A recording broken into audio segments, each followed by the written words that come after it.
are your thoughts on the Battle Pass right now? I'm mostly neutral on it, neutral to positive. I'm pretty indifferent on it, to be honest with you. It's not like it's...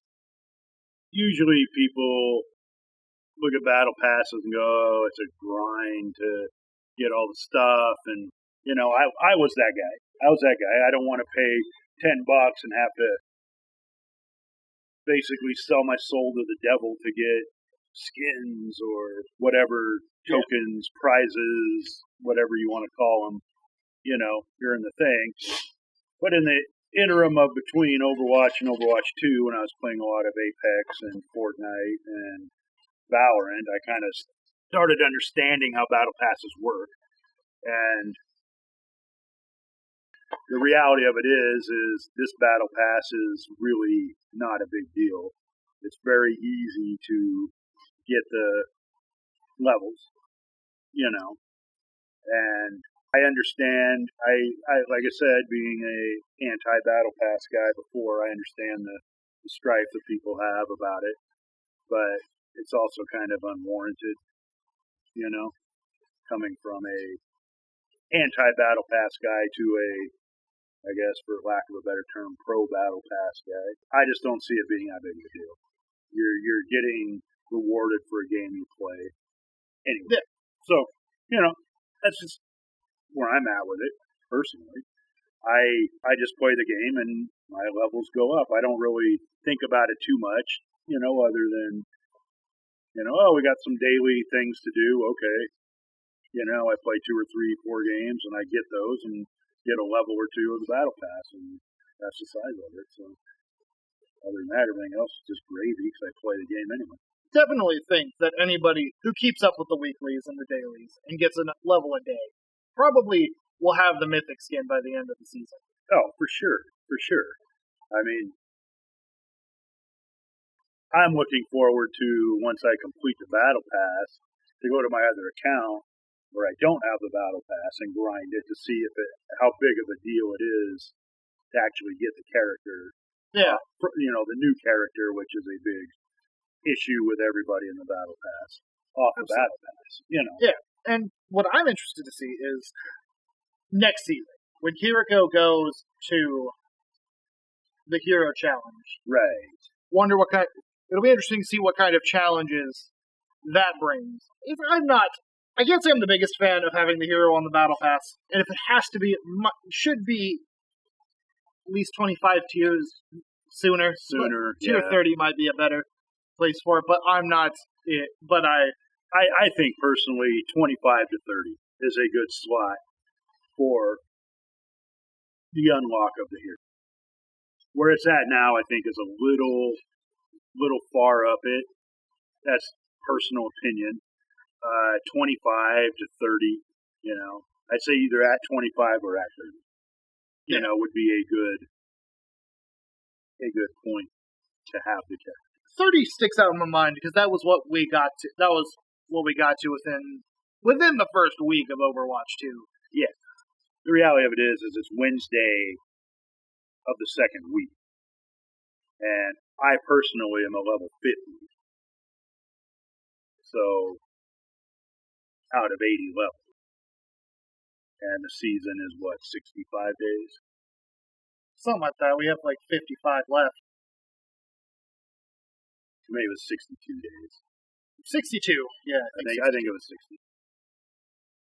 But I play probably more than the average guy, but I don't play. I'm not like streamer levels of play. Yeah. I'll literally, probably throughout the whole day, I probably play 4 hours of Overwatch. Yeah. Throughout the day, because I play a couple games, watch some YouTube, play some more game. I mix it in my day. There are days where I play a lot. But normally, because I'm a normal guy, I just play a few hours a day.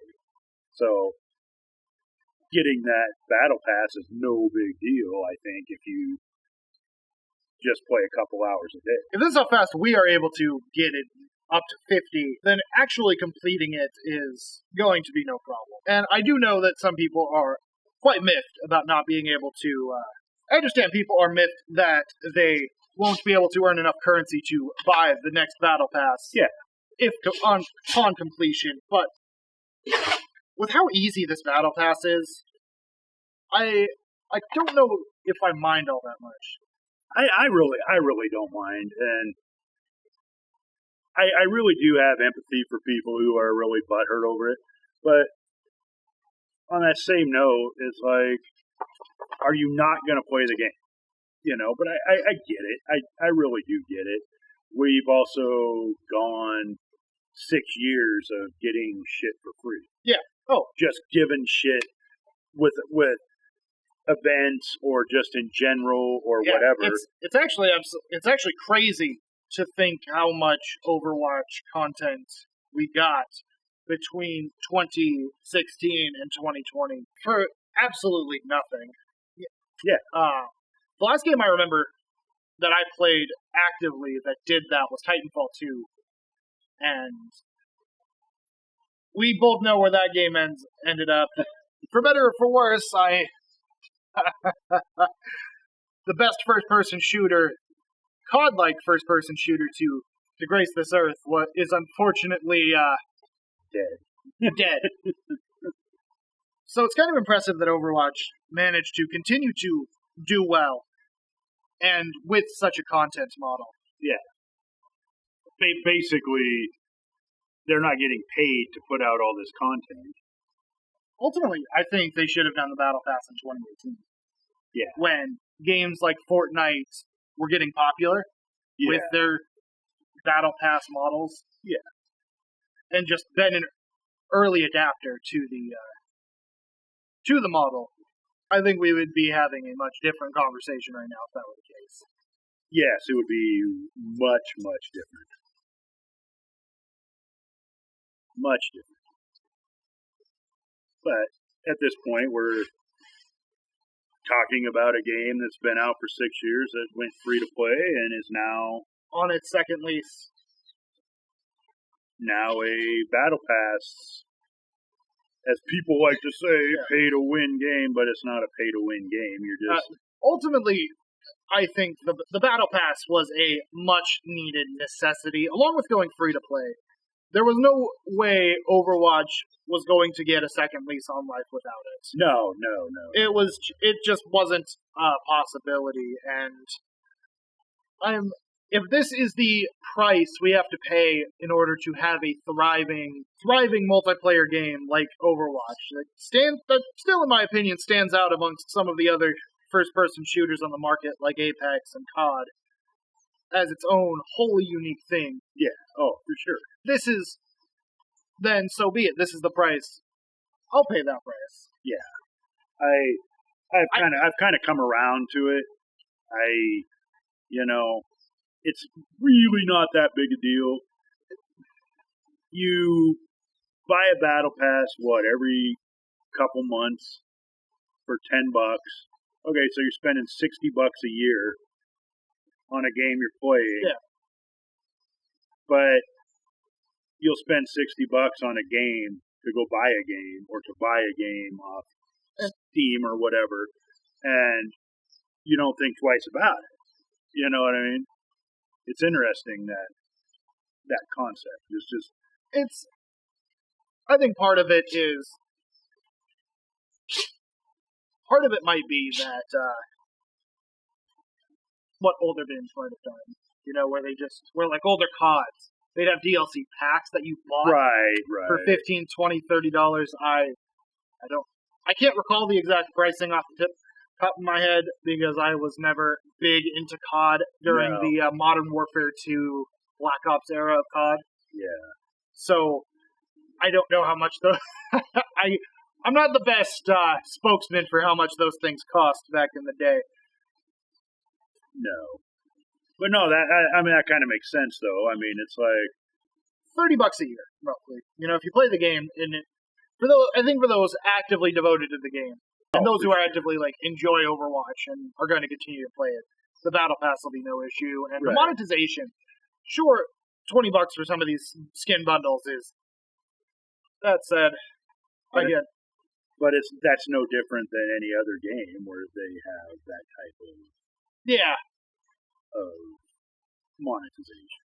I think a big thing of it is it is just a major culture shock to Overwatch players to go to this kind of a model, and I don't like that they went to this model, but at the same time, it's a fact of the industry, Oh, for sure. and For sure. and differentiating between acceptance and actively being in favor of something are two distinctly different things. Right.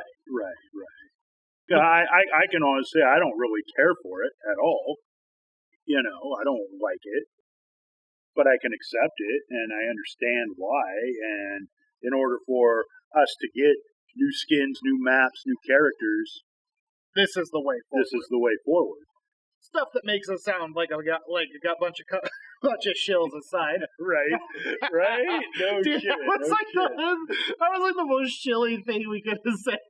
Oh, without a doubt. Dude, we without were a doubt. fucking shit. We are not on the payroll, Oh, Wizard.